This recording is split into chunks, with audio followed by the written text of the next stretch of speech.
Kalau di hati kita tidak ada Allah, emang repot juga. Jangankan di tempat vacation kayak gini ya, di holiday place model kayak begini. Begitu kita keluar dari sejadah aja, udah hilang tuh Allah. Udah gak ingat Allah lagi.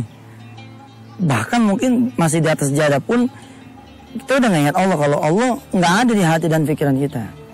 Makanya lebih baik itu sebenarnya betul-betul pikiri betul Allah. Dan tempatkan Allah di hati kita, sehingga ainama kuntum, kata Allah, kita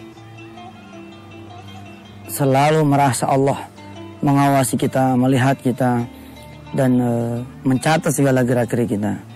Al-yawma nakhtimu ala afwahihim wa tukallimuna aydihim wa tashhadu arjuluhum bima kanu yaksibun. Apalagi kita paham pada satu hari nanti ada hari, kata Allah, itu hari hisab, di mana kita punya kaki, tangan itu dikunci, ya, mulut kita juga dikunci.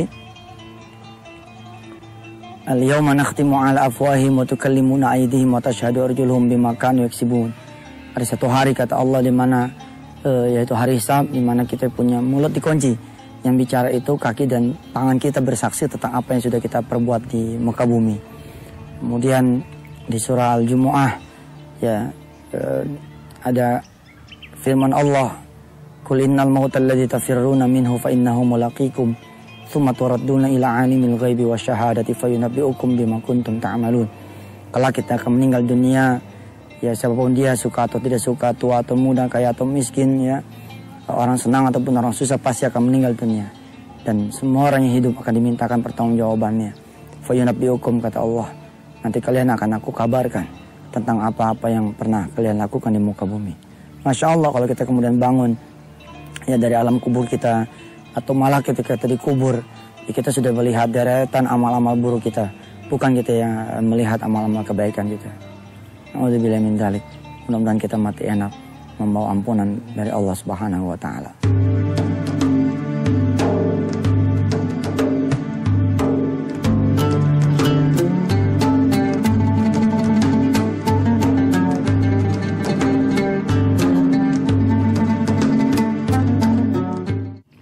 Alam yang terang benderang ini jadi gelap gara-gara perbuatan kita. Lihat saja orang yang punya hutang, ya, hidupnya kan gelap. Dia nggak berani keluar rumah, padahal alam juga begitu luas, begitu indah. Dia menangis di tengah orang-orang tertawa, dia menangis di tengah orang-orang justru gembira, ya, sendirian di tengah keramaian, sunyi di tengah keramaian. Tanya juga pada orang-orang yang berbuat zalim, ya, ketika kemudian langkahnya terhenti di balik jeruji penjara, dia tidak bisa menikmati alam yang subhanallah, kalau Allah tidak boleh kita bilang gratis, hanya dengan sedikit uang sebenarnya sudah bisa menikmati gitu. Kita punya mata, kita punya telinga, kita punya mulut, kita punya kaki, kan yang diberikan oleh Allah secara gratis. Kita tinggal bersyukur saja. Kalau kita sudah bersyukur pada Allah Subhanahu wa Ta'ala, maka Allah akan kasih tambahan-tambahan nikmat buat kita. Tapi itulah kita mengubah rahmat Allah menjadi kemudian azab. Kita mengubah kemudian anugerah Allah menjadi bala buat kita, karena kita tidak mampu, kita tidak pandai menjaga kita punya diri. Terus tadi saya menyinggung tentang orang-orang yang berhutang. Barangkali Anda semua marah kepada saya. Ustadz, saya kan berhutang bukan karena saya pengen ngemplang. Saya kan berhutang karena saya pengen bisnis, tapi kemudian bisnis saya gagal. Iya betul. Tapi boleh diingat dan boleh direnungkan, kalau saya salah, saya mau dibukakan pintu maaf. Sebenarnya kalau hidup kita tidak melupakan Allah, hidup kita tidak bakalan sempit. Boleh-boleh saja berhutang kalau kemudian kita betul-betul menata hati kita, menata hidup kita, menata iman kita, sehingga utang itu tidak akan menjadi penjara di kemudian hari buat kita. Hidup kita sempit karena memang kita disempitkan oleh Allah, dan hutang itu sebenarnya salah satu bentuk kesempitan hidup kita saja kan. Bukan karena memang kita sengaja-ngaja pengen berhutang, bukan. Hampir 70% dari orang-orang yang konseling kepada saya soal hutang, rata-rata berantakan sholatnya. Ketika mereka jaya, mereka nambahin, mereka punya modal dengan hutang, tapi mereka tidak tambahin sholat malamnya, tidak tambahin sholat duhanya, tidak tambah khusyuk ibadahnya, malah makin mengurangi jatah Allah. Akhirnya ya terjadi begitu. Nah itu yang saya bilang, membuat hidup kita jadi sempit sendirinya.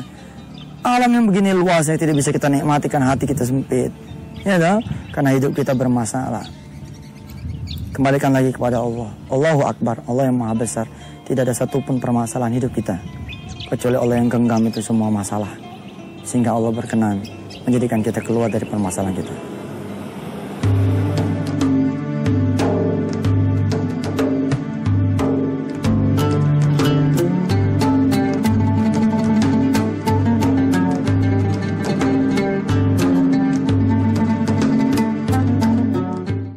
Waktu saya merasa utang saya sebesar gunung ya, kayak yang di belakang saya ini, saya berpikir gini, apa iya utang saya sebesar gunung gitu. Tapi kalimat itu dipakai sama orang-orang yang punya utang banyak tidak terbayar, jadi mereka bilang utangnya sebesar gunung. Saya itu suka iseng, saya main benar-benar ke tempat-tempat liburan yang latar belakangnya ada gunung, saya liatin, jadi seperti saya lihat ini, enggak ah. Masalah saya lebih kecil daripada gunung. Kalau emang masalah saya lebih kecil daripada gunung, kemudian Allah sanggup menciptakan gunung, dan Allah sanggup mempertahankan gunung itu tetap ada di tempatnya, saya hibur hati saya. Kenapa lagi saya tidak meminta kepada Allah agar Allah mempertahankan hidup saya? Allah bikin hutang saya menjadi lunas, Allah bikin saya tidak lagi punya hutang. Allah lebih kuasa daripada apapun permasalahan yang saya permasalahkan.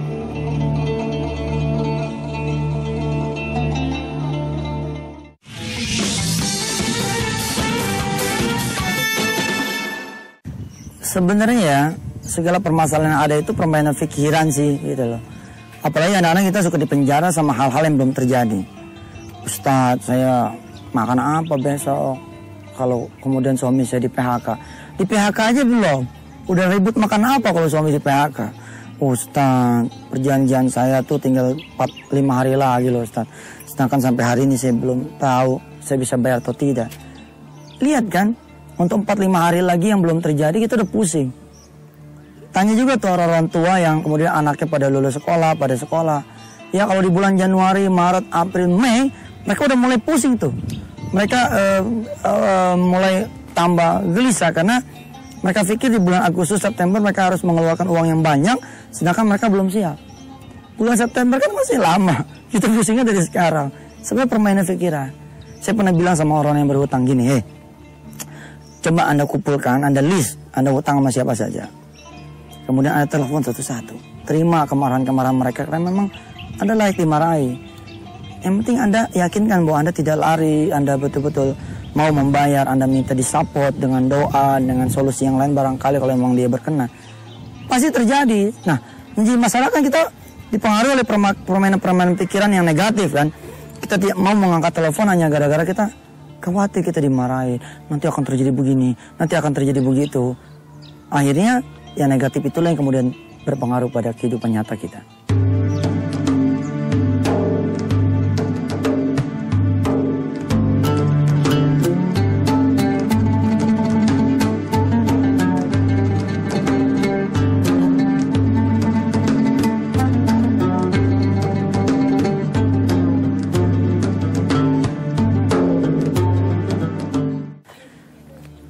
Sebagai seorang muslim ya kita harus punya bisnis yang bagus ya. Berusaha lah supaya kita tuh menjadi orang-orang yang memberi, jangan yang diberi. Tapi juga jangan sembarangan masuk bisnis tanpa melibatkan Allah. Makanya jadi orang muslim itu selain punya keberanian untuk masuki wilayah bisnis, wilayah dagang, tapi jangan lupa juga itu sholat duhanya. Ya kencengin sholat malamnya. Makin keras kita persaingan, makin berat kita punya usaha, makin panjang sholat malamnya, makin rajin sholat duhanya, makin getol, makin rindu terhadap sholat-sholat wajib tepat waktunya. Insya Allah kita akan jadi muslim yang hebat. Allah sudah menciptakan alam ini untuk mendukung semua energi positif kita. Allah sudah menciptakan alam ini untuk mendukung segala kepositifan yang kita bisa munculkan. Makanya kan Allah ajarkan bangun malam. Karena sangat positif sekali gitu. Ketika orang lain sibuk, kita mencari dunia, kita datang kepada yang memiliki dunia. Ini kan hebat. Ketika kita bangun dalam perasaan yang riang, gembira, semangat, maka hari-hari kita akan kita lalui dengan riang, semangat, gembira. Gitu. Bayangkan orang-orang yang besok sudah mau ditagih misalkan gitu. Lalu malamnya bangun malam. Dan dia meyakinkan dirinya bahwa Allah akan menemani dia besok bernegosiasi. Maka itu yang akan terjadi kan. Dia merasa besar karena ada Allah di dalam hatinya. Dan Allah kan maha besar. Bayangkan kepada orang-orang yang mencari pekerjaan, lalu dia mau bangun malam, dia mau sholat duha, dia mau minta kepada Allah agar Allah menemani dia mencari pekerjaan. Tentu Allah udah hadir dalam diri dia dan dia pasti percaya dirinya luar biasa. Lebih percaya diri lagi ketimbang orang-orang yang cuma percaya diri biasa, tapi tidak ada Allah di sananya.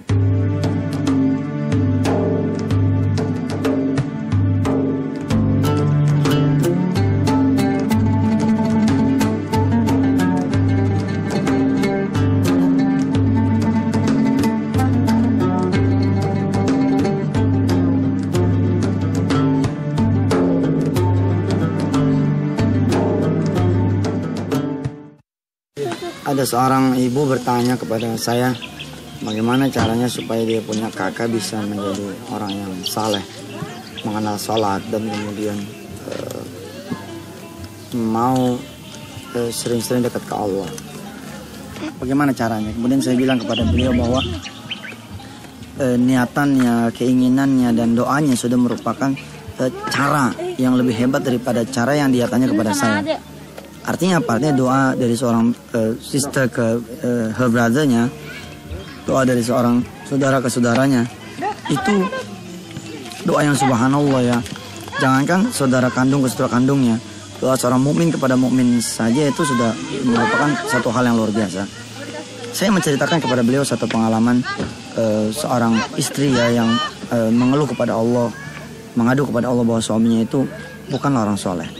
Siang malam dia berdoa hingga kemudian suaminya itu bangkrut. Ketika suaminya bangkrut dia menangis bahagia.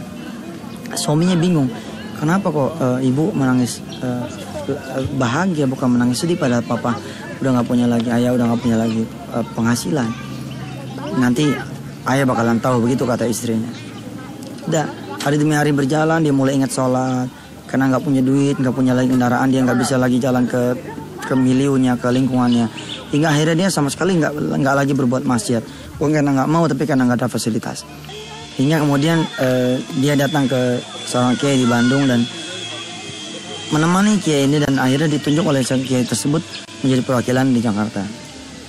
Hingga kemudian mereka berdua tahu bahwa istrinya ternyata ya mendoakan dia pagi, siang dan malam supaya suaminya itu kemudian kembali kepada Allah. Dan tahukah kita bagaimana cara yang dipilih Allah? Cara yang dipilih Allah adalah dengan Allah kemudian menghilangkan fasilitas dunianya untuk suaminya itu. Tapi hari kemudian suaminya itu kembali mendapatkan Allah. Dan setelah mendapatkan Allah, suami istri tersebut mengaku hidupnya makin baik. Walaupun tidak semewah dulu, tapi jauh lebih baik. Kemewahan yang dulu ia dapatkan, yang ia cari, mengantarkan kepada maksiat. Tapi sekarang dia mengatakan kepada kebersyukuran kepada Allah Subhanahu wa taala. Maka saya ingatkan kepada sang adik tersebut bahwa insya Allah kalau terus-menerus dipelihara itu niatan, apalagi ditunjukkan dengan doa dan memberikan hadiah-hadiah yang mendekatkan diri sang kakak tersebut kepada Allah, Allah akan memilihkan cara yang terbaik buat dia, insya Allah.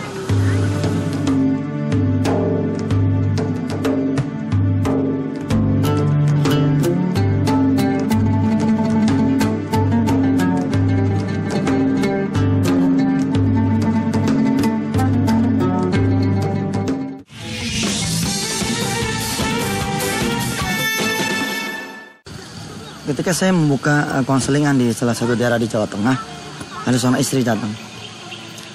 Belum apa-apa, belum cerita apa-apa, dia udah nangis. Hampir 1 menitan dia nangis sesenggukan. Dan kemudian saya tanya dia, kemarin mau nangis apa mau cerita? Mau cerita Ustaz.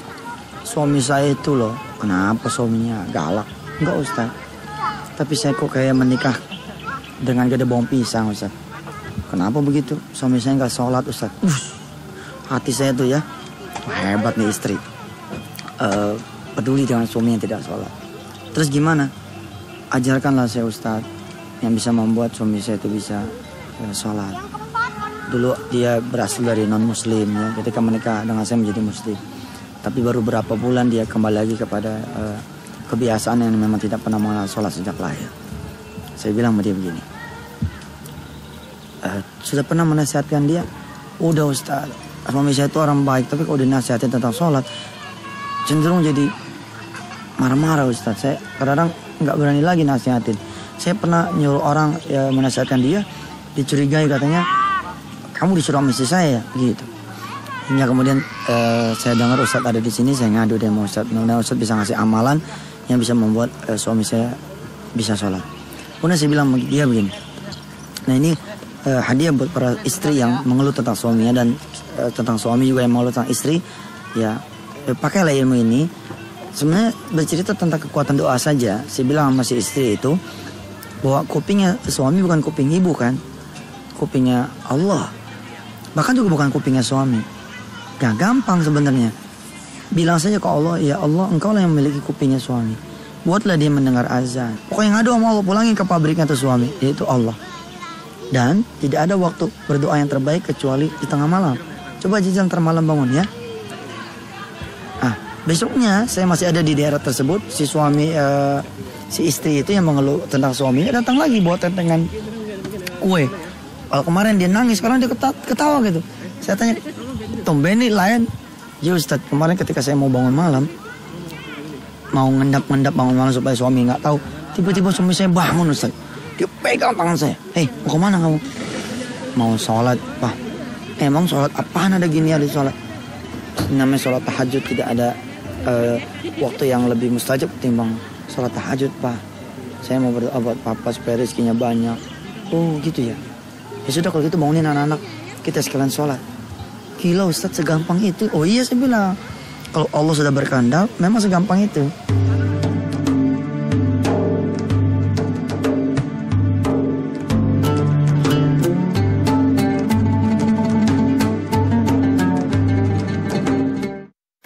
Anak kita itu bukan kucing ya. Kucing aja nggak demen kalau kita ngasih cuman sisa terusnya kan. Dia akan berontak. Salah satu bentuk berontaknya dia nyolong kita punya ikan, punya ayam.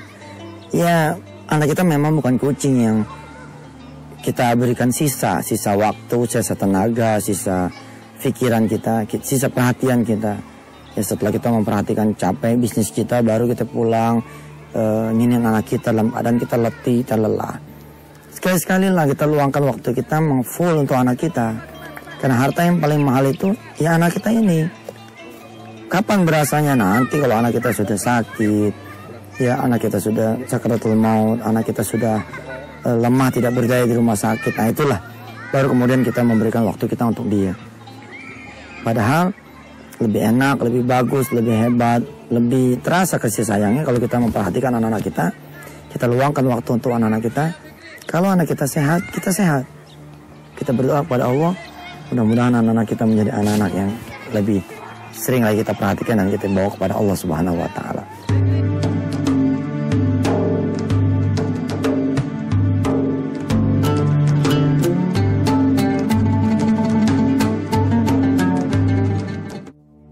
Ada satu pengalaman menarik dari saya punya kawan, anaknya itu idiot, anaknya itu punya keterbelakangan mental ya, apa sih istilahnya itu, anak otis ya.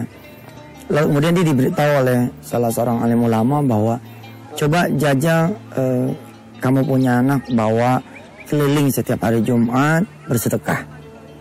Tiap Jumat usahakan ketemu dengan anak-anak yang berbeda dan kalau bisa anak kamu yang kemudian memberi kepada mereka. Subhanallah, ketika bercerita-cerita tentang fadilah sedekah terkait dengan anaknya itu, Masya Allah, tiba-tiba kemudian ada anak datang ya, usianya kemudian saya lihat sudah menjelang remaja, tingginya 165-an.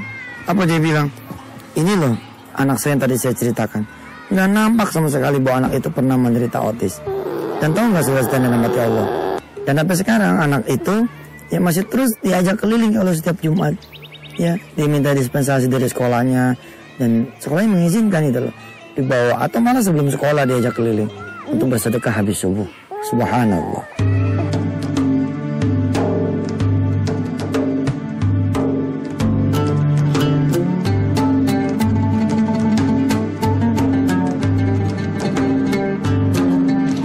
Gunanya safety belt ini untuk melindungi kita kalau terjadi hal-hal yang tidak kita inginkan.